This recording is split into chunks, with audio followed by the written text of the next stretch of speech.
In September 2011, with funding from the Dunhill Medical Trust, the Sydney Dehaan Research Centre for Arts and Health established a network of 6 singing groups for people with chronic obstructive pulmonary disease, or COPD, in East Kent.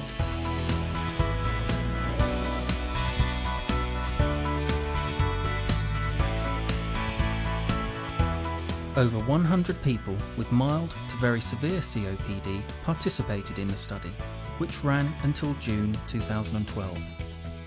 Careful monitoring of participants with lung function measures and standardised health questionnaires revealed positive benefits from regular group singing.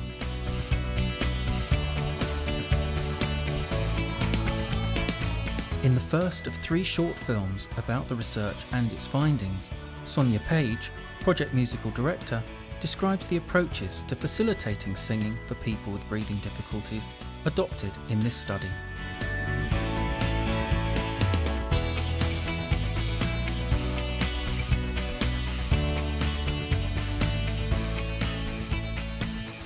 A variety of people come to groups like this.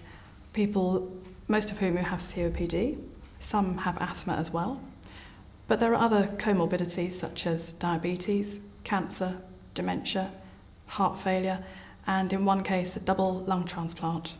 So people come along with a variety of medical conditions, primarily COPD, and they come to sing, and they're very interested in what they're going to do. Feel it all being supported, nice and straight from your spine there. The importance of the warm-up exercises can't be overstated. They focus the group at the beginning of the session, so they provide a common start for everybody. And you've got a group of people who want to come in and chat and say hello and catch up. How do you start the session? Get everybody standing still and quietly to start with. So they're useful from that point of view. But they prepare the mind and they prepare the body to sing. They make sure that we protect the voice. They focus the mind on the muscles and the physiology of respiration. Basically, people become familiar with what they need to move and manoeuvre to sing.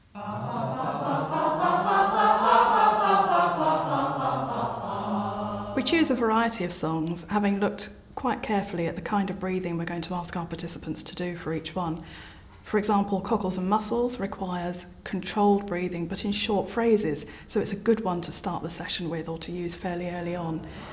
It's a nice song also to get some pleasing musical sound. It's a song that people know well, so they can sing it without having to learn the tune or the words particularly. And we can use the warm-up exercises effectively in this song to get good breath control and to produce a pleasing sound at the end of it.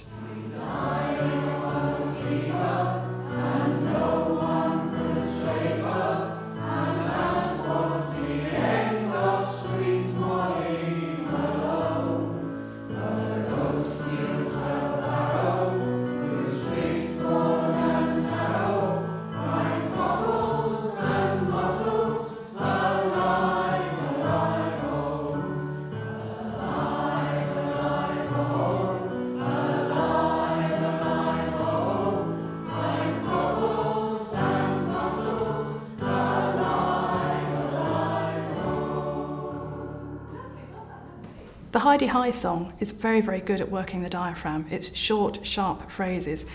The participants are asked to snatch quick breaths, but they need a lot of breath, so it's a real workout for the respiratory system.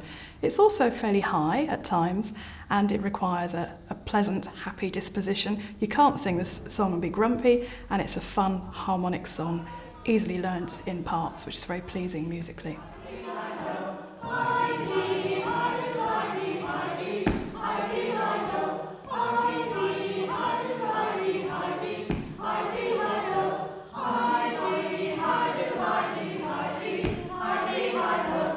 The Quartermaster's Store is quite a challenging sing. We start with the men, which is a challenge in itself, and they're on their own, and it requires a fair amount of confidence for them. And actually you can see from time to time they're not very confident about that, but that's okay, and they do a good job. Again, it's long, sustained phrases for this group of people. They need a good lung full of air, and they need to support the out-breath and quickly get a good lung full in before they start the next phrase. So it's a good workout for them. It's part singing. We have the ladies singing some harmony in this, and it's a good way of getting some good choir skills in. They've got to watch the leader. They need to know when to come in, and particularly when not to sing, to get a pleasing sound at the end of it. There was bread, bread, just like Mum's bread, in the store, in the store. There were buns, buns, doings for the guns, in the quartermaster's store. My eyes are dim, I cannot see, I have not brought my specs with me. I have not brought my specs with me. The use of the Lulu medley, which is essentially 3 nursery rhymes put together, can be a bit controversial. Some participants wonder why we're asking them to sing nursery rhymes, and it's always worth explaining to them why.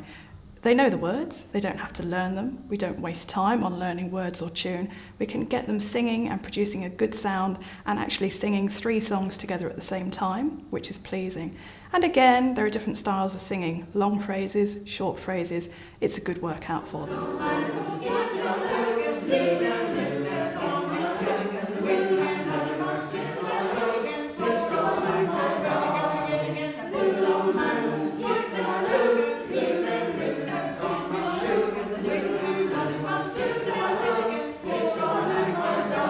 We choose Waltzing Matilda, usually at the end of the session, because it's a big sing for this cohort of people. It requires a big lungful of air and a controlled, sustained exhalation right to the end of each phrase, and they're long phrases for this group of singers. It's a lovely tune, it's very pleasing, it's got quite a wide range, so it's challenging, and the notes need a good diaphragmatic control if they're going to sustain the tune.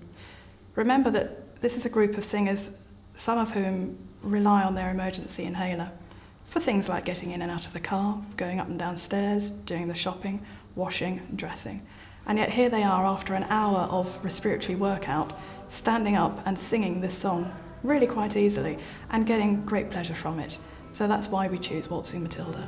Waltzing Matilda with me.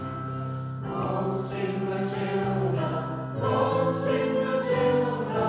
Who'll come a waltzing Matilda with me? As he sang, as he washed, and waited till his really warm. Who'll come a waltzing Matilda with me? Waltzing Matilda, waltzing Matilda. Who'll come a waltzing Matilda with me?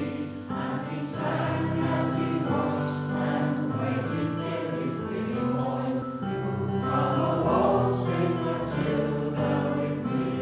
I'd like to see singing prescribed for people with respiratory disease.